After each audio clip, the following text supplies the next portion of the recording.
నమస్కారము. అందరికీ విశ్వావసునామ సంవత్సర శుభాకాంక్షలు. ఈ సంవత్సరము రవి రాజు అగటంతో గురువుకి సస్యాధిపతిగా ఇచ్చారు. సస్యాధిపతి గురువుగా కావటం వలన యువగోధూమాచనకా ఫలితాశ్చ భవంతి పీతధాత్రీ చ ఫలితా గురౌ సస్యాధిపే సతి. అంటే గురువు సస్యాధిపతి అగుటచ యవలు, గోధుమలు, శనగలు బాగా సమృద్ధిగా పండుతాయి. పసుపు రంగు నేల బాగా చక్కగా పండుతుంది. అదేవిధంగా గురు సంచారం వలన ఈ సంవత్సరము ప్రజలందరికీ కూడా మేలు జరుగుతుంది.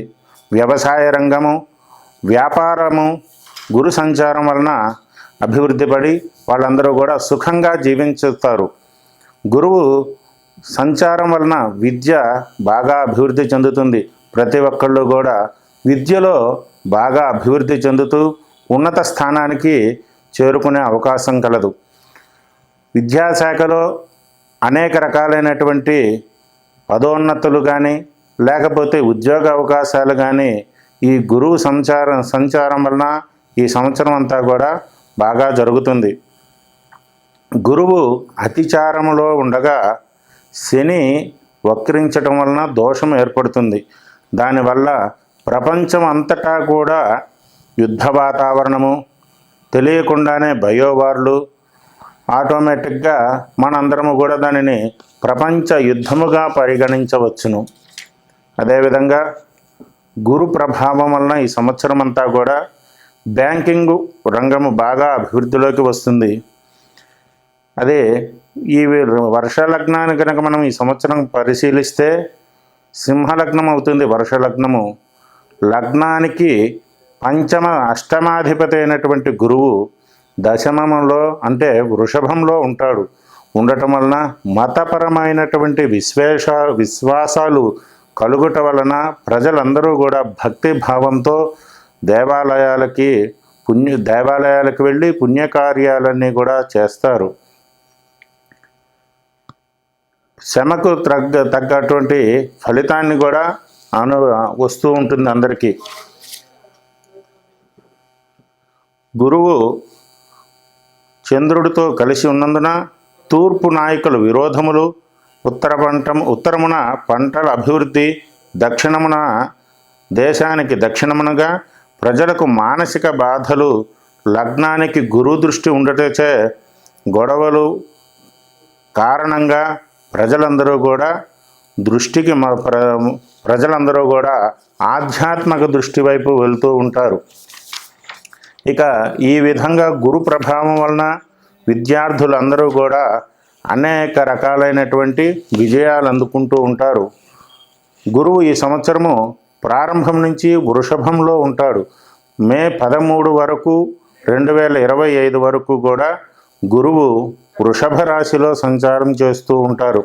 తర్వాత 14 నుంచి మిథున రాశిలోకి, తర్వాత 18 అక్టోబరు 2025 నుంచి కర్కాటక రాశిలోకి గురువు ప్రవేశించబడును. ఈ యొక్క గురువు స్థితి ఫలం ఎలా ఉందయా అంటే మధ్యమ వృష్టి, సస్యహాని, స్త్రీ శిశు పశువులకు హాని, రాజయుద్ధము, అదేవిధంగా భయము, ధాన్యానికి మధ్యలో ఉన్న మధ్య ధరలు అంటే అనుకూలంగా కాదు అట్లాగని వదిలివేసేటట్టు కాకుండా మధ్యలో ఉంటాయి వాళ్ళకి ధరలు. అచ్చటచ్చట అధిక వృష్టి, సువృష్టి, సస్యశ్యామలు, మధ్యమము, ప్రజలకు ఈతి బాధలు, రాజుకు నిరంతరము కూడా యుద్ధ సన్నాహాలు, సస్యవృద్ధి, అదేవిధంగా గో సమృద్ధి అందరికీ కూడా సుజనులకు సుఖముగా ఉంటుంది. గురువు ఈ సంవత్సరము వక్రించటం వలన గురువు వక్ర ఫలితము సుభిక్షము, అధిక వస్త్రోత్పత్తి, ఎక్కువగా వస్త్రాలను ఉత్పత్తి చేయటం ఉంచుతారు. ప్రజాజీవనము సాధారణంగా ఉంటుంది.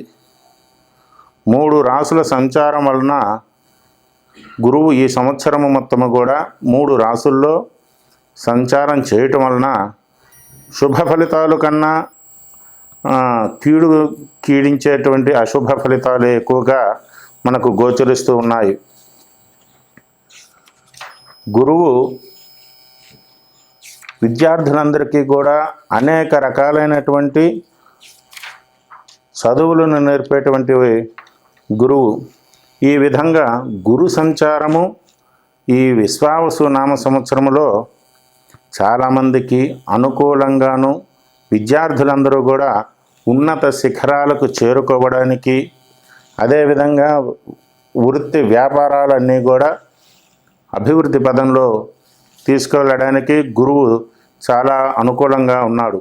ఇక పోతే 12 రాసులు మేషం నుంచి మీనం వరకు కూడా రాసుల యొక్క ప్రభావం గురువు ప్రభావం రాసుల మీద ఎలా ఉన్నదో మనం తెలుసుకుందాం. తదుపరి మిథున రాశి. మిథున రాశి ఈ సంవత్సరము గురువు ఎలా ఉన్నది, మిథున రాశి వాళ్ళకి గురువు యొక్క అనుగ్రహం ఎలా ఉన్నదో తెలుసుకుందాము. గురువు వృషభంలో మొదలవుతాడు ఈ సంవత్సరము. కాబట్టి మిథునంలో 14 మే 14 నుంచి మిథునంలోకి వస్తాడు మిథున రాశి వాళ్ళకి. కార్తీక మార్గశిరములందు అనుకూలంగా ఉంటుంది గురువు యొక్క అనుగ్రహంతో.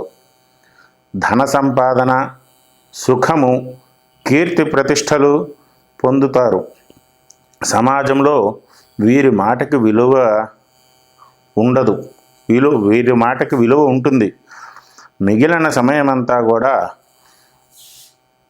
వ్యయ జన్మరాశులందు సంచరించటే, అంటే 12వ స్థానము జన్మరాశి మిథునంలో ఉండటం వలన ధన వ్యయము, స్థాన చలనము కలుగుతుంది.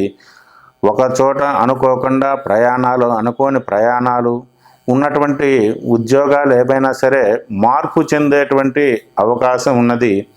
ధన వ్యయము, అనవసరమైనటువంటి ఖర్చులు, బాగా విపరీతమైనటువంటి ఖర్చులు పెట్టడం జరుగుతుంది గురువు వ్యయ స్థానంలో ఉండటం వలన. రాజానుకూలత లేకపోతుంది వీళ్ళకి. రాజుగారి అనుగ్రహము, అంటే రాజు అంటే పై అధికారులు కావచ్చు, లేకపోతే ప్రభుత్వం నుంచి వచ్చేటువంటి మౌలిక సదుపాయాలు అయినా సరే వీళ్ళకి తక్కువగా ఉండే అవకాశం ఉన్నది మిథున రాశి వాళ్ళకి. వాళ్ళకు ఉన్నటువంటి సమాజంలో కీర్తి ప్రతిష్టలకు ఆటంకం కలుగుతుంది. ఆస్తి సంబంధమైనటువంటి గొడవలు జరిగే అవకాశం ఉన్నది. అనవసరమైనటువంటి తగాదాలు, గొడవలు కోరి తెచ్చుకొని బాధపడుతూ ఉంటారు మిథున రాశి వాళ్ళు. విద్యార్థులకు గురుబలం లేకపోవటం వలన వాళ్ళకు ఉన్నటువంటి జ్ఞాపక శక్తి తగ్గటం, లేకపోతే పరీక్షా సమయంలో సమయానికి గుర్తుకు రాకపోవటము, ఏది చదివినా కానీ గుర్తుకు రాకపోవటము, దానివలన తీవ్రమైనటువంటి ఇబ్బందులు ఎదుర్కొంటూ ఉంటారు విద్యార్థులు. అందరూ మేము రాసాము, బ్రహ్మాండంగా రాసేసాము, మాకు ఎటువంటి ఇబ్బంది లేదు, మాకు అన్ని మంచి మార్కులే వస్తాయని అందరూ అనుకుంటూ ఉంటారు మిథున రాశి వాళ్ళు. కానీ వాళ్ళు అనుకున్నంత మార్కులైతే రావు, కానీ కష్టపడి బయటపడతారు, పాస్ అయ్యే అవకాశాలు ఎక్కువగా కనబడుతున్నాయి. ఈ సంవత్సరము గురువు యొక్క అనుగ్రహం కోసము ప్రతి ఒక్కళ్ళు కూడా ఈ కిందటి చెప్పేటువంటి శ్లోకాన్ని ప్రతి ఒక్కళ్ళు ఎవరి శక్తి కొలది వాళ్ళు పారాయణ చేసుకోవటం వలన మీరు చేసేటువంటి పారాయణ మీకు మనశ్శాంతిని కలిగించడానికి కానీ గురువు యొక్క అనుగ్రహాన్ని పొందడానికి అవకాశం ఉంటుంది. శ్లోకం ఏమిటంటే, దేవానాంచ ఋషీణాంచ గురుకాంచన సన్నిభం బుద్ధిమంత్రం త్రిలోకేశం తం నమామి బృహస్పతిం అనేటువంటి ఈ యొక్క శ్లోకాన్ని అన్ని రాసుల వాళ్ళు ప్రతి ఒక్కళ్ళు కూడా ఎవరి శక్తి కొలది వాళ్ళు సంఖ్య ప్రమాణం కాకుండా మీ శక్తి కొలది పారాయణ చేసుకుంటూ ఉంటే గురువు యొక్క అనుగ్రహత కొంతలో కొంత లభించేటువంటి అవకాశాలు ఉన్నాయి. అదేవిధంగా ప్రతి రాశి వారికి కూడా ఈ యొక్క గురువు పరిపూర్ణంగా అనుగ్రహించి వాళ్ళకు ఉన్నటువంటి ఈతి బాధలు, చిన్నటువంటి మానసికమైనటువంటి బాధలు కానీ, లేకపోతే ఆందోళనలు, ఇవన్నీ కూడా తొలగిపోయి ప్రతి ఒక్కళ్ళు కూడా సుఖంగా ఉండాలి. ఉన్నటువంటి చేసేటువంటి పనులు కానీ, వృత్తి వ్యాపారాలు ఏవైనా సరే ఆ యొక్క గురువు అనుగ్రహంతో సుఖంగా ఉండి ఉన్నత శిఖరాలకి చేరుకొని ప్రతి ఒక్కళ్ళు కూడా సంతోషంగా ఆనందంగా ఉండాలని కోరుకుంటూ ఉన్నాము. విశ్వావసు నామ సంవత్సరంలో ప్రతి ఒక్కళ్ళకి కూడా అంతా మంచే జరుగుతూ ఉంటుంది, ఎటువంటి ఇబ్బందులు ఉండవు. కాకపోతే విశ్వావసు అంటేనే విశ్వాసము అని. విశ్వాసము అంటే మన మీద మనకు విశ్వాసం ఉండాలి, అదేవిధంగా చేసే పని వల్ల విశ్వాసం ఉండాలి. ఈ యొక్క చిన్న ఇబ్బందులు కానీ, లేకపోతే బాధలు కానీ కూడా తొలగిపోయి సుఖంగా ఉండాలి అంటే గురువు యొక్క అనుగ్రహం ప్రతి ఒక్కరికి కూడా కావాలి. కాబట్టి ప్రతి ఒక్కళ్ళు కూడా ఈ యొక్క శ్లోకాన్ని ఎవరి శక్తి కొలది వాళ్ళు పారాయణ చేసుకుంటూ సుఖంగా ఉండాలని కోరుకుంటూ ఉన్నాము.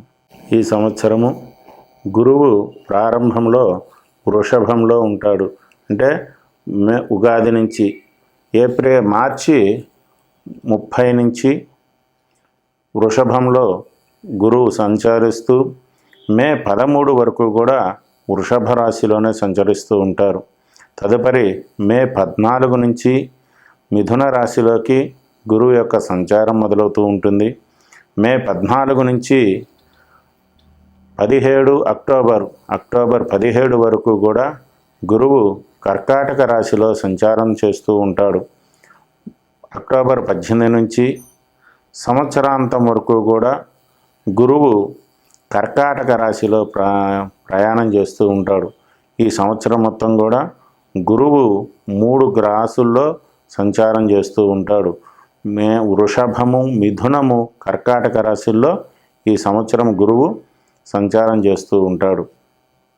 కాబట్టి గురువు యొక్క అనుగ్రహము కోసము కొన్ని రాశి వాళ్ళకి గురువు అనుకూలంగా ఉంటారు. అదేవిధంగా వ్యయస్థానంలో ఉన్నటువంటి గురువుకి కొంతమందికి బాధలు పెరుగుతూ ఉంటాయి. వ్యయస్థానంలో అంటే గురువు వృషభంలో ఉంటే మేషరాశి వారికి ఈ యొక్క వ్యయ బాధలు కానీ, అదేవిధంగా మీనరాశిలో ఉంటే వ్యయ బాధలు, ఇట్లా అనేక రకాలైనటువంటి బాధలు వస్తూ ఉంటాయి. కాబట్టి వ్యయస్థానంలో ఉన్నటువంటి గురువుకి పరిహారంగా ఎవరి శక్తి కొలది వాళ్ళు దాన ధర్మాలు చేసుకుంటూ ప్రతి నిత్యము కూడా నిత్య దేవతారాధన, ఇంట్లో ఉన్నటువంటి దేవుళ్ళని పూజించుకుంటూ సుఖంగా ఉండవలసిందిగా కోరుచూ ఉన్నాము. అదేవిధంగా కొన్ని రాసుల్లో గురువు సంచారం వలన కొన్ని రాసుల వాళ్ళకి ఇబ్బందులు కలగవచ్చును.